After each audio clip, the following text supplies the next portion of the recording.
Good morning, Bucknutters. It is Wednesday, August 14th, 2024. I am Dan Rubin. This is the Bucknuts Morning 5 and change. You may be a little surprised to see me and then the Dean, Bill Kurelic, and the Grand Poobah, Mark Porter, because we switched up our days this week.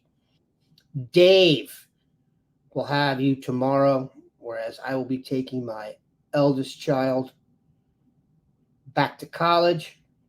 Just saw off my youngest child last high school first day for our crew. So major hurdle crossed. Another hurdle to be crossed. What are you going to have for dinner? I have a suggestion. HelloFresh. We just got a chance to get some HelloFresh here, and it was tremendous. They do basically all the work for you. You just need to finish it off and do the basics, because home cooked meals are so much better for you, but you don't always have time to pull it off, especially with school starting and all your responsibilities, kids, etc. Even those solo having to nourish themselves, HelloFresh handles all the meal planning, shopping, and most of the prep. It's easier than ever to get dinner on the table, quick and painless. You get to choose from a variety of menu options to fill all your needs and tastes. I have a couple food snobs in my family. They all loved it, which is an upset, but also something you should take as a positive. We really enjoyed it. And they have a great deal for you right now. For free breakfast for life, go to HelloFresh.com/freebucknuts. One free breakfast item per box while subscription is active. That's free breakfast for life just by going to HelloFresh.com/freebucknuts. America's #1 meal kit. All right. America's #1 Bucknuts duo, Bill Kurelic and Mark Porter, join us. Back-to-back action for the people. We were here yesterday. We're here today. Scheduling took precedence. Bill, what is going on at the WAC when it comes to this? Where is the focus of the staff right now? You've got the opener bearing down on us. There's a huge commitment this weekend. They're still in the mix with a few recruits. What is the day-to-day like on the recruiting front now for the staff? Well, the staff obviously is mainly focused on the season, and rightly so. This is a huge season for Ryan Day and the staff, so that's got to be the main focus. But that's why you have someone like Mark Pantoni, who, when those guys are focused on coaching and the season, they know recruiting is in as good a hands as you can get with Mark Pantoni and his staff. And, we talk a lot about Mark Pantoni, and rightly so. He is fantastic at his job, but he's got a great staff that work right alongside of him and for him and with him. Those are the people that are kind of getting the job done behind the scenes right now. As you mentioned, Dan, there are some guys still out there. One of them, obviously, David Sanders, is announcing on Saturday. And again, folks, it is being announced on the 247 Sports YouTube channel, and it doesn't get any better than that. That's obviously a priority. And then there's still other openings. They still want to add a wide receiver to the class if they can get someone that they really like enough.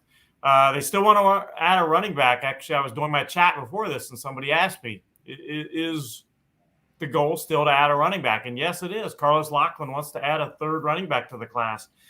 Depending on what happens with Sanders, and then there's Javon McFadden, they may need to add. They do want to add right now at least one, if not two more offensive linemen to the class. Certainly. Then they're also looking on the periphery, maybe a safety. Trey McNutt getting back on campus, of course, is the goal right now. Corner, they've got two corners in the class. So, there is still plenty of work to do, even though there aren't a lot of slots left. And the staff will be doing that and is doing that. But right now, Mark Pantoni and his staff are really guiding the process. Want to go back to Bill here to get started. I could go a little deeper on what the staff's doing. Oh, that'd be great. Go ahead, take it. Yeah, when you say Mark Pantoni, I should mention all his minions by name, but they are out there in full force, and this time of the year, they're taking reports like the report at Scouting Ohio, and they're looking ahead of the curve, to the 27s, 28s, class of 26. And just like we did the last couple episodes, like who do you think are some guys that could get offered this year? They're asking themselves that same question.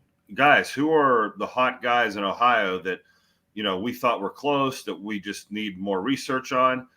That's the hot list. And they're waiting right now for scrimmage tape to pop up on Huddle, first couple of games of the year to pop on Huddle. And the minions will dig into it. Okay, Coach Pantoni, we finally got a breakdown on this kid. And they have a hot list for Ohio and Georgia and Florida because they take reports like mine from all those states and conglomerate them into one place. And every coach has their little area. But right now they're preparing for the first 3 or 4 weeks of the season for I would guess they have about 300 to 400 names of guys that they want to check out immediately. I mean, at least 50 in Ohio, probably 25, 30, maybe 50 in every state. And this is going to go down to, class of 2027s, the no-brainers in those classes. The guys like at the top of 2027 that really haven't been ranked by the national sites as much. So I think laying in the weeds, and I think within that group of special hot list, who are the guys we're inviting to games and which games? And like there's a real nerdy behind the scenes, like, okay, let's start building the list for this game. And the parents, all the data that goes with that, the parents' cell phone numbers, the kids' cell phone numbers, the high school coaches' numbers. Let's get these to our position coaches so they have a nice printout when they, and it's really, getting in the weeds of what they're doing right now. And this is the time of the year where they're really in organizational mode, much like I am planning out the season. And by the way, somebody asked me on a chat when more offers will come out for like potential Ohio guys. Look for that to happen 3 games or so into the season. Like Mark mentioned, they will get that tape then, and they will go through that tape of the first 2, 3, 4 games of the season and look for guys that develop. Does an offensive lineman develop in that period that they really like? And as Mark, it won't just be Ohioans. It'll be kids from all over the country. They'll watch those tapes of those first few games of the season, and you can expect more offers to go out for 2025 and 2026, as well as 2027. And by the way, Mark mentioned the rankings for 2027. That's going to come real soon. The first rankings on 247 Sports for the class of 2027. We try to keep very much ahead of the game here, and so expect that to happen very soon. Noon. The great example is we've been talking a lot about Braden Fogel from Lexington, and is he not? That'll be one of the first players I go scout this season, so I can maybe get an answer before everybody else. Maybe I can turn the scouting brain on and say, hey, what I just saw was a no-brainer. Look for it to happen, or hey, you know what? Probably gonna go see him again, and maybe get a little more info, maybe watch a little more tape. But that's kind of what I'm out on the road doing too, is trying to jump ahead of a lot of the colleges, and I try to pride myself on being the cutting edge. I wish that was my nickname. Mark, also, the cutting edge porter. T-Bone. I like Grand Poobah better. Come on. Mark the cutting edge porter. Say it. Make it happen. But anyways, that's kind of that's what Ohio State is trying to do before a Georgia or any other school can look at an Ohio kid's film. They can have the evaluation done first, and then they feel comfortable about moving forward, whether they need to offer or not. Speaking of Fogel, Fogel's team, I think it's the 3rd or 4th game of the season, plays Ohio State wide receiver equipment BP Miller's team. There'll be those 2 guys will be on the field going against each other. And I haven't worked out my schedule yet for the games, but that's a game that I may very well be at. I think, like I said, it's like the 3rd, 4th game of the season. So that's on my thought process as far as games to go to. So we're going to take some questions here, as many as we can, and then we've got some cool stuff coming for you later on. A deep dive in the video in the film room on Riley Pettijohn and Jerome Myles. Pettijohn, of course, the McKinney, Texas linebacker. who is committed to Ohio State. Myles, a very highly ranked wide receiver we haven't talked about a whole bunch, who just recently told Bill Kurelic that Ohio State was his dream school. And he is from Utah, I believe. Is that right, Bill? He is. Draper Corner Canyon High School. And don't tell our Bucknutters that it's his dream school. They all say now that if they say dream school, they're not coming to Ohio State. I got to know it. Last visit, dream school. We have to reorganize the cliches as we go here. All right, a couple questions. It does seem like Deidre Sanchez and North Shore will possibly be seeing Dorian Brew in Conroe, Texas at some point in time. Deidre says she'll see him tonight. Of course, Dorian Brew is the former Ohioan who moved to Texas, and now he's headed the other way instead of back this way. So we got to work on that one, but we shall see. All right, Bill, question for you. Is Ohio State still looking at Jeff Overton? This would be the Jeff Overton whose dad I covered in the state championship game. Hilton versus Oakton. His dad scored the only touchdown. It was 6-0. It was like 5 below, and his dad's the only one to touch the ball. Bill, no one cares about that. Eddie Edwards wants to know, is Ohio State still recruiting Jeff Overton? Well, let me put it this way. In fact, I was asked that as well this morning in my chat. I don't expect Overton to be in this class. Mills Knight, also, I don't expect to be in this class. Now, things can change. They do in recruiting, but as of right now, Mills Knight is going to very soon announce, and he's not going to announce for Ohio State soon. They can always still continue to recruit him. I don't think Overton will be in the class. Right now, Turbo Rogers is probably the most likely of the guys we've talked about. But again, Carlos Lachlan, the staff and all, they'll watch tapes of those early games this season. And if they need to create another option or two, they will. I was wrong. The Touchdown Club banquet tonight, kids in Houston are nominated. Well, of course, those guys are going to be there. They should be the key. I'm surprised Dietrich's not speaking tonight, and she may be. She and Daniel might be on the circuit. I think on the docket. A lot of parents could learn a lot, but I digress. This is my guy here. Every time I rock the Kramers, I get the Kefauver was the street I lived on my senior year of college at the Harvard of the Midwest. You know it as the University of Dayton. How often? I'll just do it like this because you guys address this. Maybe you don't know for sure yet, but you have an idea. Where will you guys be going early on in the season? First weekends or such? And if not that, who you really have to see in Ohio besides our future tight end or defensive end? Go ahead, Bill. Well, I have not. I just got back from vacation late Sunday, so I haven't sat down yet and worked out my schedule. That'll happen very soon. But one game, I think it's the opening game of the season, actually, that I plan to go to is Cleveland St. Ignatius. They come to my neck of the woods. In fact, they are playing, I believe, the first game of the season. I believe they are playing the first game of the season at Dublin Kaufman, which is my old stomping grounds where I taught for 16 years and was the head basketball coach, also coached football and softball there.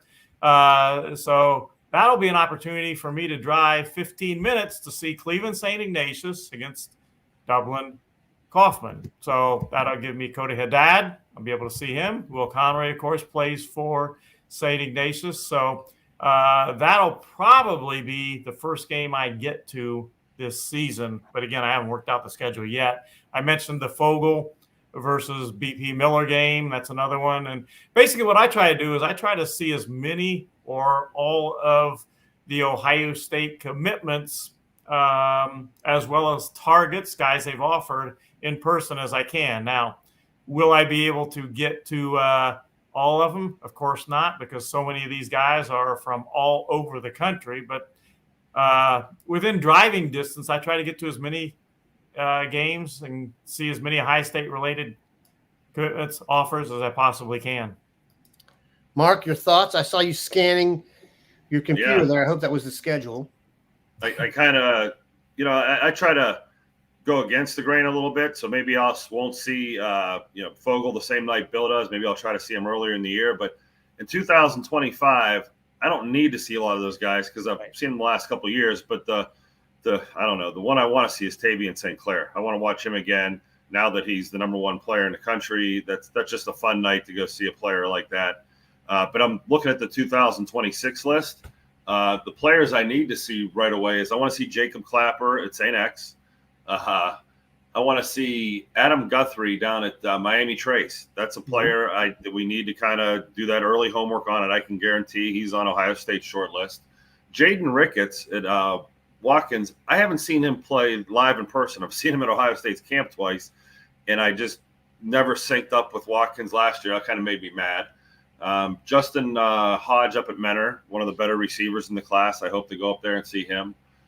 Storm Miller at Strongsville, the linebacker. Yeah, he'll be someone I check out earlier in the year. Cam Thomas at Lakota West. They have a couple of guys, but he just had a scrimmage a few weeks or last week that I want to kind of follow up with that. But there's a lot of guys on this list as I look at it that I'll give Nathan Bernard a second look, the quarterback at Ashland, and see, all this. I've seen him with his quarterback trainer so much this offseason that I wonder how much that's going to, look different on film or look different when you see it live. So, yeah, I mean, I could go on this list forever and bore you with the MAC players I want to see. And there's some kids that are borderline MAC D2. I kind of got to make calls on those kids. So I'll be diving in the weeds different weeks. But you guys that are with us and, follow us, you're ready for one heck of a ride. I mean, we will be everywhere this year. And I think we're going to have more video than we've ever had before this year. I think that's become a big hit with this podcast. So anything I see, guys, you're going to be on top of it just as fast as I am. One thing I do is I try to go, and I know Mark does the same thing, to games where there is more than one Ohio State related guy playing. I mentioned Fogel and Miller. I mentioned St. Ignatius. I try to pick out games where, I can see two, maybe three or four sometimes. You go to Akron-Hoban and you're going to see multiple guys just on that team that Ohio State is interested in. And one thing I've learned, this is a little bit off topic, is you won't catch me at the Canton-Kinley-Massillon game. I'm not going to fight 6,000, 8,000 fans. I can go see Camp McKinley, at Glen Oak or, Uniontown Lake on another night when it's much easier to see and there's not so much hoopla. So I tend to stay away from those, St. Ed's versus St. Ignatius. Like, boy, you ever try to get to one of those games? You know what a pain in the butt that is, So, yeah, much easier. So some people are like, why aren't you going to the game of the week this week? Well, it's because I scouted those players at another time, and scouting has nothing to do with crowd size. I don't need to be there. Sometimes I want to, but it's just not as much bang for the buck for me. So that's a little quirk I have over the years. The most spoiling thing of being in the media is the parking. Anyone will tell you that who's been in the media. Those bigger games. Yeah, those bigger games for high school, you don't get spoiled like you usually do. Like a lot of times you're right. I'll pull up to the gate, pass there, walk right in. For those games, good luck. There's so many people asking for passes, and it's just. And I would ask myself, what do I need to be at that game for when I can see those exact same players perform probably against another good team, unless their schedule's total dog doo-doo the rest of the year, and that's their only good game, then I will sacrifice and take the bullet. But there's some places I don't like to see them when they play at home because they draw too much. When they play away, you see them in a much better venue, and you don't have to deal with all the hoopla.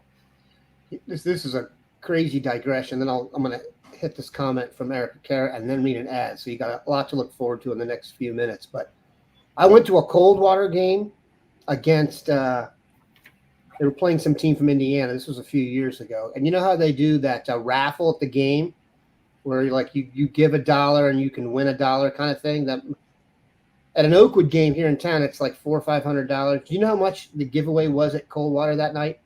$9,000. Okay. You think there was good parking? No. We were in cow pastures next to cows.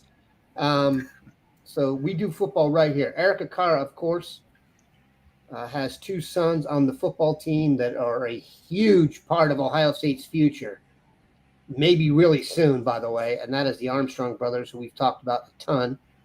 She knows high school football well, I'm sure, having been on the St. Ed's train the last several years. And she mentioned St. Ed's, Pick North, and Columbus will be a good one first week. It will be interesting to see how St. Ed's does with 9 Division I kids leaving.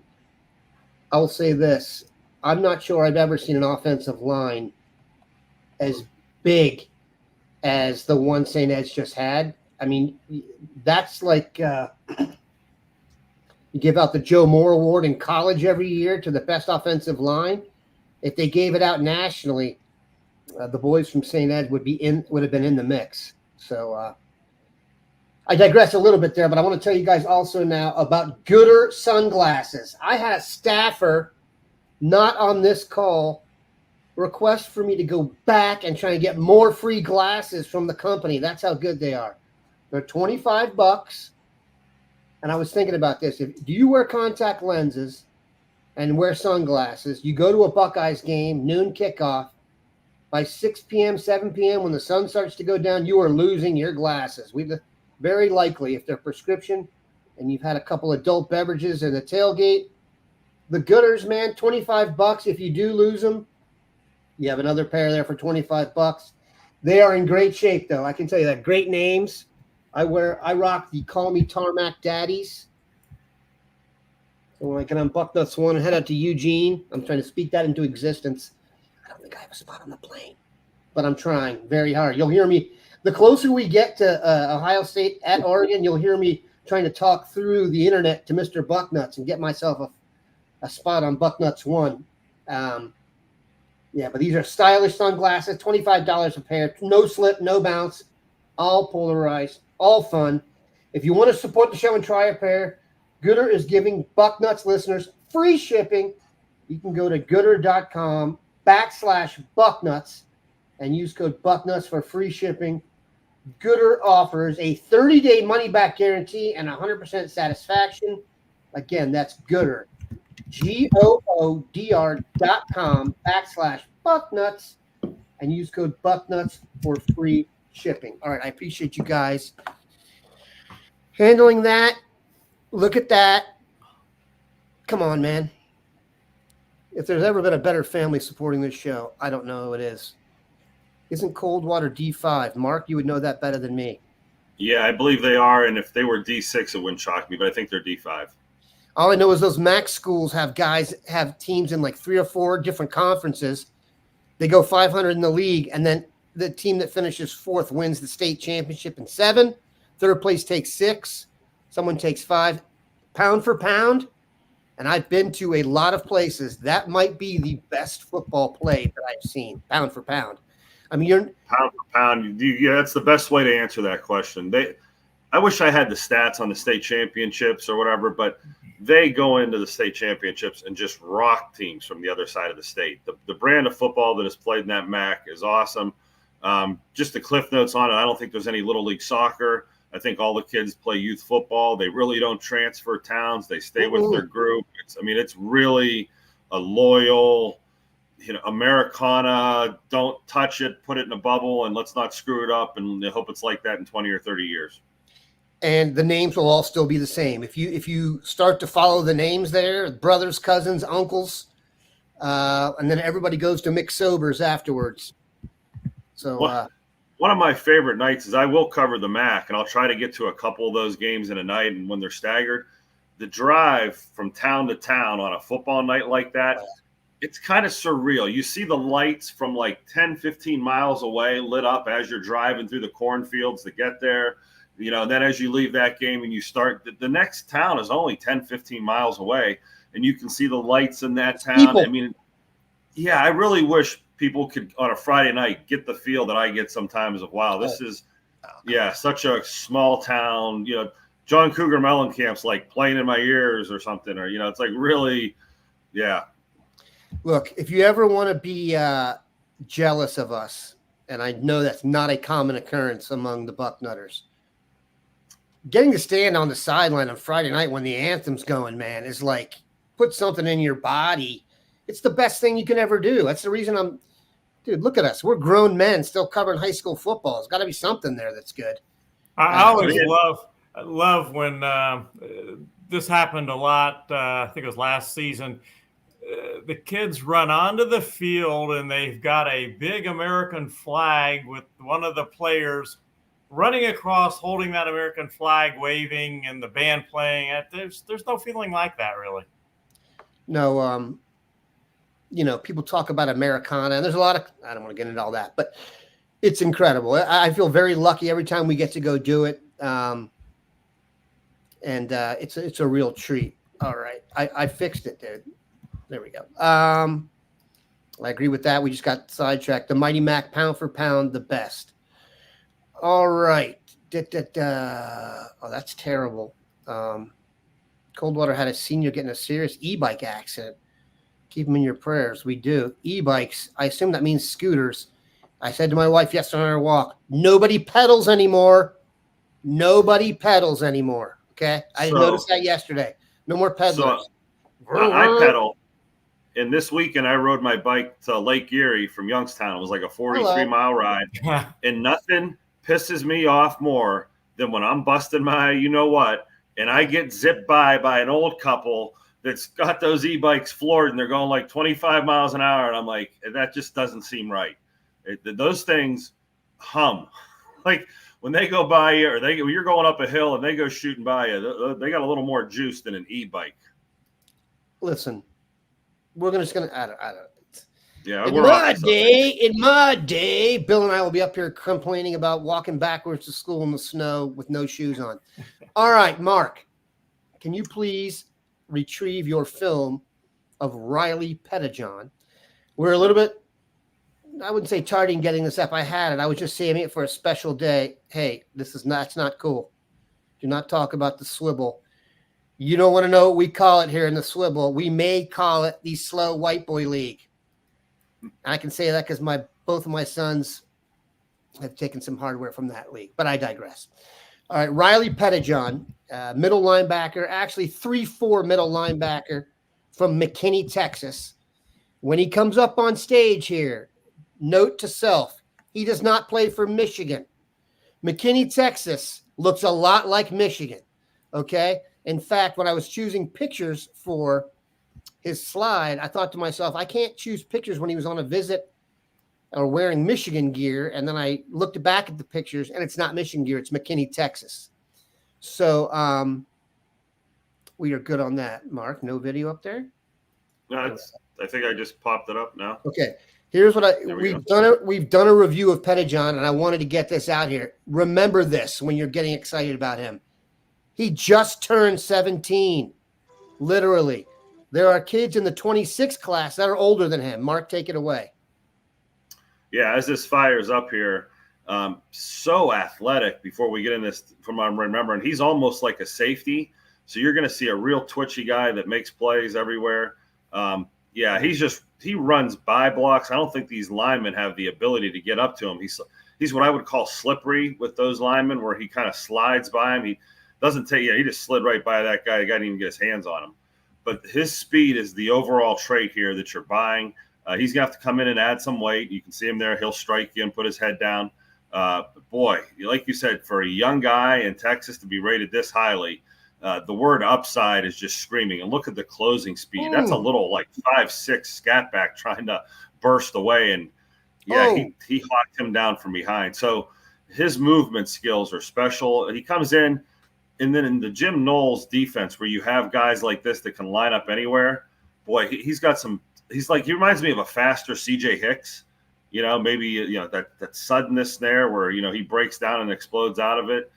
Boy, whatever you have to spend to get more players like this, spend it. But his lateral quickness when he gets onto the scene, like there are a lot of guys who can get up to the ball carrier, and the ball carrier gives him a little did. And he has the did right back to him, if that's a technical term. This is the play I was waiting for.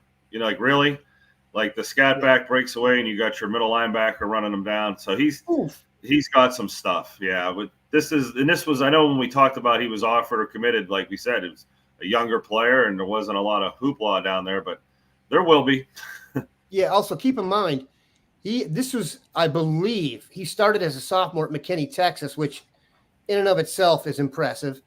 And I don't think he played linebacker before this past season. So he's an emerging player there.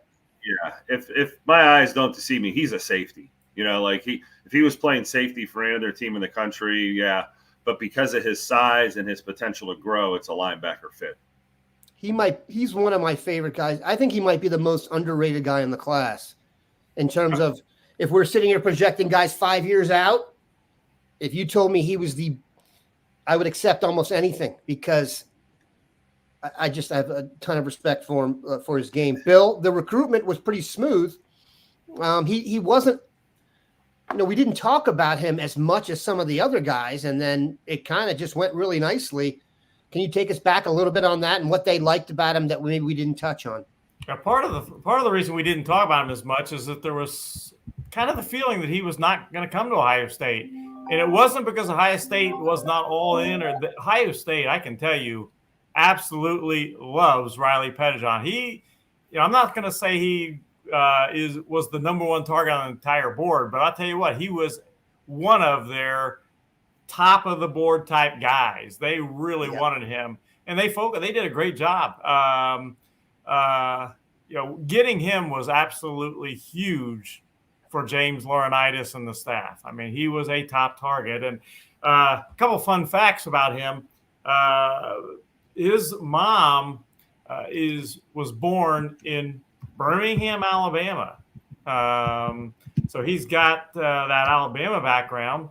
We talked about Justin Hill going to Alabama because of the connection there to Alabama, but there's a connection to Alabama with Riley Pettijohn, with his mom being born there, but he ends up at Ohio State, picking Ohio State. The other thing is, Riley himself was born and raised in Texas. He is a Texas kid all the way. I know there was some talk, well, isn't he from Alabama? No, he was not born in Alabama. His mom was, but he was born, Riley himself, and raised in Texas. He's something else, man. The idea of going into Texas, I don't want to say that's a loss for Texas and Texas A&M to me. Can you imagine here in Ohio? I mean, you know how we feel when guys leave the state. That would be one that would literally bother me intensely. All right, I want to talk about another guy here, Bill. And this is a guy, I have to admit, I'm late to the party on my guy, Jerome Myles. Is that correct? Yep, from Corner Canyon High School in Draper, Utah. Ranked very highly, very highly. Mark, do you have him? Say that name again. I was deleting the last one. Jerome Myles, wide receiver, Utah. Ranked very highly. Yeah, Bill, take us through the recruitment. It feels like when you look at the top receivers, I feel like Ohio State has danced, the two-step with a bunch of them. Decorian Moore and Jamie French, some others. Vernell Brown, all the guys topping the list. But Jerome Myles is up there as well, maybe not as well known. I love his body type, 6'2", looks to be about 205, 210. Said, again, he mentioned Dream School. I don't know if that's now the third rail. Can you kind of bring us up to speed on the recruitment, and then we'll get some video going? Well, Jerome Myles made official visits to Ole Miss, Utah, and Texas A&M. And then at the end of July, he made an unofficial visit to Michigan. But he's going to make an official visit to Ohio State. He told me that this past week. When Ohio State offered him, which they offered him a scholarship in late July, he told me that he was very much considering an official visit to Ohio State. Now it's a definite. He says he will make an official visit to Ohio State. It will be to a night game. So he doesn't know which game yet because, those night games often get determined later on. So when Brian Hartline gives him the word, this is a night game for us, or that is a night game for us, he will make an official visit for a night game, which kind of makes sense because he's playing on Friday night. He's out there in Utah. Yep. To make it to an Ohio State game, it just makes sense that it would be a night game. But Ohio State's got a very realistic shot. They don't have a tremendous amount of NIL money left for wide receivers. They're not going to, as we've talked about before, they're not going to stack 5 stars on top of 5 stars every single year anymore, because doing that costs a lot of money. And as we know, those kids expect to play right away, and then they may transfer if they don't. But in Jerome Myles' case, they may be able to pull it off. He right now has Ohio State, Texas A&M, and Utah as his top three. And just from talking to him, I get the vibe that if Utah wasn't his home school, this would be an Ohio State, Texas A&M battle. It was the vibe I get. But Utah is his home school, and they have a good program. So those are his top three, and that official visit will go a long way, I think, to determining where Jerome Myles ends up going. We'll get to the video here in a second. I just want to give a little bit of context to that. You're right, Bill. We talked about the sandwich effect. Jeremiah Smith in 24, Chris Henry coming in 26. So wide receiver recruiting in 25. They have cable TV. They have the internet. They know who's coming and who's coming behind them. So not as easy. Jerome Myles, though. Mark, take it away. Yeah, this is his huddle video. It's the first time I'm checking it out, obviously. The first couple clips are just you see his size, and he's just going to run past people and go deep and show off the speed. So checking those boxes is pretty obvious here. I think this is a post route or maybe just a go ball here. Quarterback does a good ball getting these good job getting these balls deep down the field. Those are some very nice throws for a high school level. But when you say that type of size, you start thinking, is this a Marvin Harrison or a Jeremiah Smith? I see a little bit of Quincy Porter in him, just, watching him with a couple plays here. You see the size of that frame coming across the middle. I think that's the clip right there. Smooth. Yeah. I mean, that's almost a little bit of a Chris Henry look to him there. So if you're putting receivers in boxes, the Chris Henry, Jeremiah Smith, Marvin Harrison box is where you put him. Does that mean he's going to be that? No, that's, Quincy Porter's in that box. We'll see. When you're building receiver room, and people have heard me say this before, you kind of got to take some guys, some tall guys, some little guys, the 6-foot guys, the 5'11" guys. But Heartline does have that type of the Olave, Garrett Wilson, Smith and the Jigba. But lately, these bigger types, you take them when you can get them. Jaden Ballard's a bigger type, and he's had trouble, rising up the depth chart. That's probably not his fault because they're all first rounders. I mean, what if he's a fourth rounder and he can't beat out the first rounders? But this bigger size guy, and as I'm watching a few more clips, he's down near the goal line playing off press coverage. You're seeing some ball skills, and I'm sure he's going to check all these boxes. We'll break him down, and if you guys have been watching my breakdowns, I kind of categorize everything and check the boxes as we go throughout the film. This is a little more randomized, so I'm not sure which box he's checking before each play. We are going to go rapid fire here, so I'm going to fire off these last questions. I'll let you guys go. Read one more ad, and that's a show. Mark Porter, any D1 prospects this year from my alma mater, Miamisburg? Ironically, my son scrimmages them in soccer tomorrow night. Go for it, Mark. No soccer talk. Yeah, they definitely have I have a nice list of players from there, a lot of tweeners. The guy that's the most interesting is Marshawn Gregory Bay, 6'5", 225-pound defensive end. I don't know if he's shown up on a basketball court down there, Dan, but he's the type of body that could go a lot of directions for him over the next couple of years. Class of 2025, so, kind of at the end of his thing there, but I still got to see how that body looks at the end of its development. Hunter Durr, Omar, I'm not even going to try to pronounce his last name, David Queen, Kevin Sewell, Blake Courtney, Evan Stanzi, Colin Shannon, Noah Hartley. There's a lot of kids I need to look at when I get down there. So we'll see if any of those kids pop up. I'm not sure anything's going to be Ohio State relevant there, but, there might be a MAC player or two. Quantrenon Burks. Is that Devin's mom? Come on, dude. It's the BM5. Go ahead, Bill. Any vibes on there? Well, first of all, we better tell. Yes, Deetra is Devin's mom, just in case. So, I guess that's all I want to say on all that. I got you. I think what she's saying here is, and this is a common thing, a lot of high schools stream, have their YouTube channel. This actually, I can speak for our side. During the pandemic, when parents couldn't attend games, it caused the high schools to really get their butts in gear with their video. And you can stream a lot of these games from the YouTube channel that the school has. You'd have to look at that in each one, but that is a good deal. All right. Bill, last question. Do you think Chris Henry is going to reclassify? I guess if I were going to say right now, I'd probably say no. But the topic has been brought up.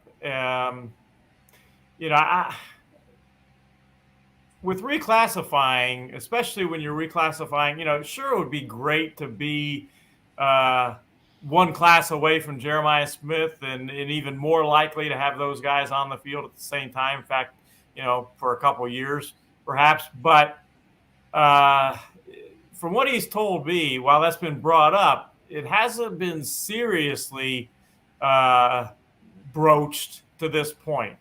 But we haven't even started the season yet, so there is plenty of time for that if he wants to do it. But I guess my best prediction right now is that he probably won't reclassify, but certainly would not completely rule it out because it has been brought up and thought about.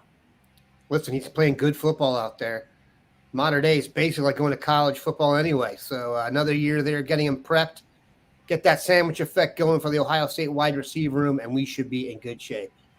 I'm going to read an ad, but I'm going to let Bill go and Mark go. Guys, thank you once again. Great show.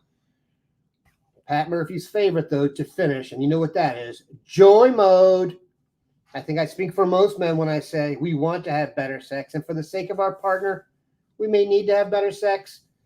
The issue is that over-the-counter pills contain unregulated chemicals, suggest unsafe doses, and include the risk of several other health problems. That's why we've partnered with our friends at Joy Mode. Whether you're looking to spice up your intimate moments or increase your confidence in the bedroom, Joy Mode makes all natural and science-backed supplements dedicated to helping men perform better across their core functions.